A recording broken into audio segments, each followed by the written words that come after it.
Fifth Sunday in the Ordinary Time. Second reading is taken from the first letter of St. Paul to the Corinthians, chapter 15, verses 1 to 11. I am reminding you, brothers and sisters, of the gospel I preached to you, which you indeed received, and in which you also stand, through which you are also being saved, if you hold fast to the word I preached to you, unless you believed in vain.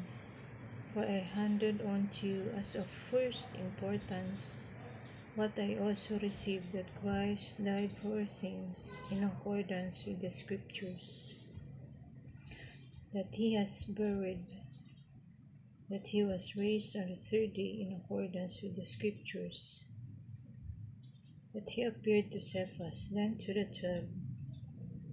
After that he appeared to more than 500 brothers at once, most of whom are still living, though some have fallen asleep.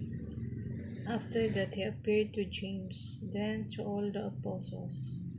Last of all, as to one born abnormally, he appeared to me, for I am the least of the apostles, not fit to be called an apostle, because I persecuted the church of God. But by the grace of God I am what I am, and his grace to me has not been ineffective. Indeed, I have toiled harder than all of them. Not I, however, but the grace of God that is with me. Therefore, whether it be I or they, so we preach, and so you believe. The word of the Lord. Thanks be to God. Please like and subscribe.